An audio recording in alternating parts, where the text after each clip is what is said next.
how are you doing? It's your girl Vee and welcome back to my YouTube channel. If this is your first time watching any of my videos, I'd like to say thank you so much for watching my YouTube video. Remember to like, subscribe, and comment. And if you're coming back and you're a regular subby, welcome back. Guys, we are on 500 subscribers. I am so excited. I'm so happy. Thank you so much for supporting my journey. Thank you so much for being part of this growth, for being part of this experience. I am so grateful. Thank you so much. And I cannot wait to see the family grow into something really beautiful. I'm really grateful.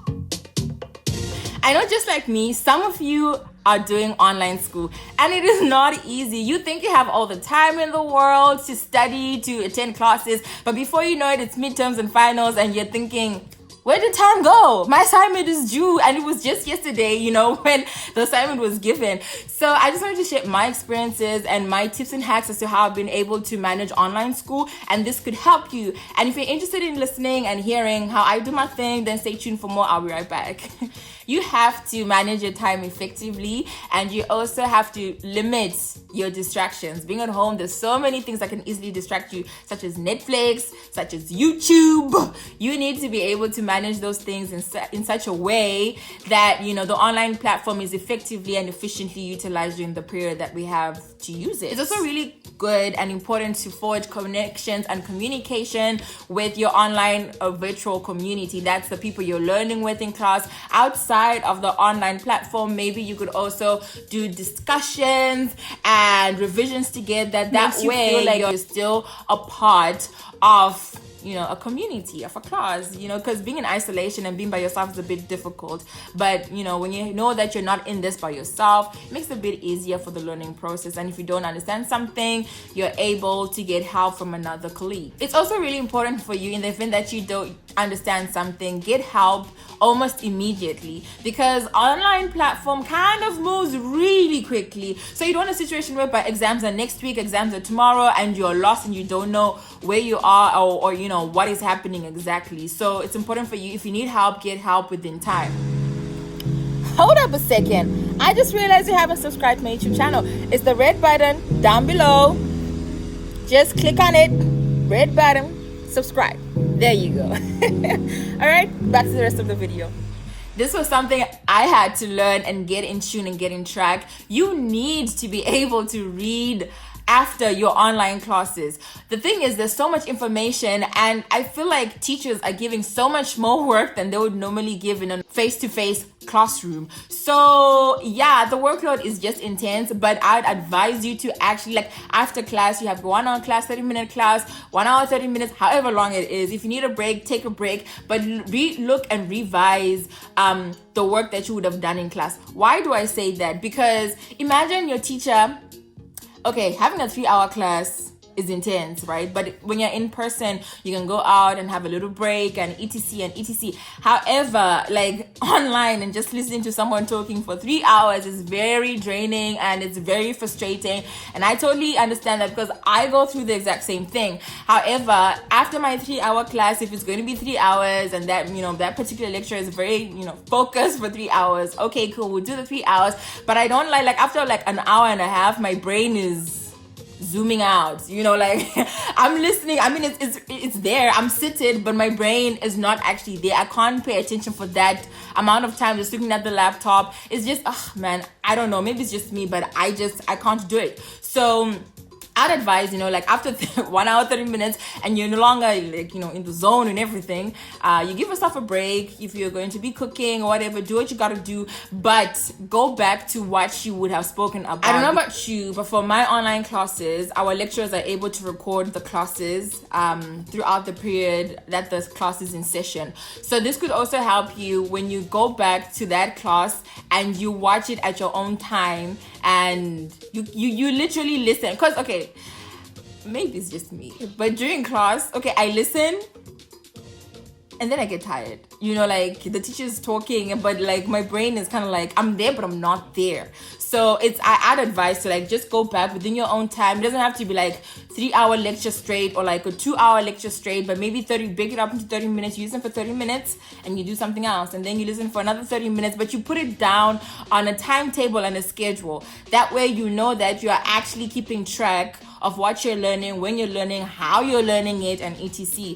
And as I said in my previous video, learn how you learn best. Okay, if re-listening to those recordings helps you, then do that. If going through the notes and the slides that the teacher shared during class, then do that. If you can't understand and you need someone else to explain it to you, then get someone to explain it to you, and do this all while within time, because when exams come, and even if they are online, sometimes you just don't have time to read everything within like a week, a weekend. You know, just get your stuff together within time. That way you will be able to keep in track and keep in tune with your examinations and with your assignments as well. And another thing about assignments, right? If you get an assignment and it's due next week, it seems like a lot of time because you're not doing anything. So there's plenty of time from morning till evening, but time actually really moves super fast, and before you know it, it's Monday. An assignment is due Tuesday. So try by all means, if you have an assignment, if you don't do it on that particular day, give yourself at least 2-3 days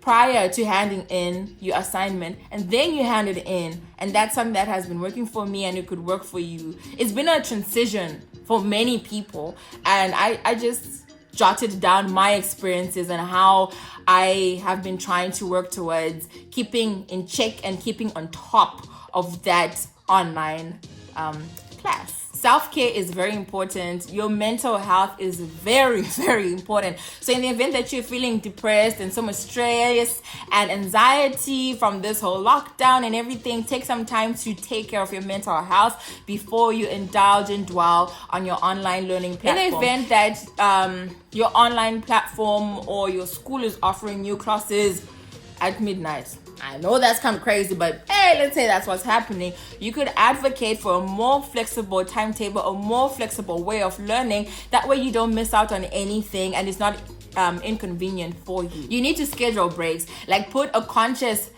time for you to be on break from school, because let's say you're doing 5 courses in one day, and that's really hectic. You got to listen from 8 to 9, then from 10 to 12, and you've got from 12 to 1, and then 2 to 4, and then 5 to 8. I don't know, let's say that's your timetable, and that's really super hectic for one day. You need to deliberately give yourself breaks, because when you're at school and you're going from one class to another, you know, you've got your friends and you've got like breaks, and it's entertaining and it's interesting to do stuff like that.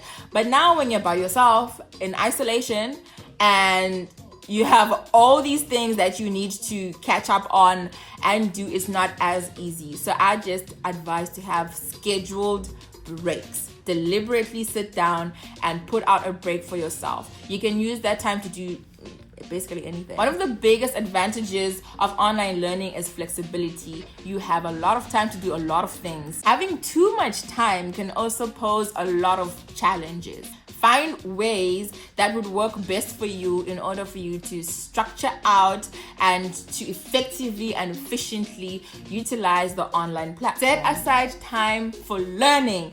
There's time for you to be reading, time for you to be studying, time for revision, time for listening in class, but set aside time to actually learn the concepts that the teacher is trying to explain to you or to convey to you. Whichever one works really best. Figure out how you learn best and learn the material. Track deadlines. Know when things are due. Have a timetable, a deadline timetable where you know this subject is due on this date and there's this particular assignment, and then this and then this and then that. You need to put in a whole lot more. If it's different when you're in class and your teacher is constantly reminding you, assignment due on Thursday, assignment due on Friday, assignment due on the 21st, etc. But with online school, you're in control. You need to know your syllabus. You need to know what is expected of you after the module is done, what is expected for you in order for you to finish that particular semester with a good grade. And then you need to know what your deadlines are and when they are. In the event that you cannot log on to the system because of Wi-Fi, because of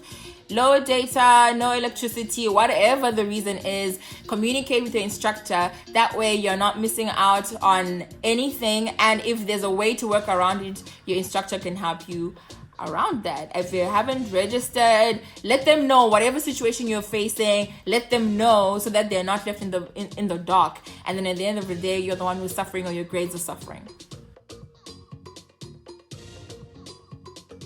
So yeah guys, that's basically what I've been doing and trying to do in order to keep in check with my online learning process. I hope this was helpful for you. Let me know what you have been doing and how you have been doing down in the comment sections down below, and we're gonna have a fruitful discussion about this, because yeah, we are all in this together. You check, like you and me, we are in this together. So if you have some tips, maybe that could help me out, and I hope these tips that I had helped you out. So thank you so much for watching my YouTube video. I'm so excited. Thank you so much once again for 500 subscribers. We are growing and I'm so excited about that.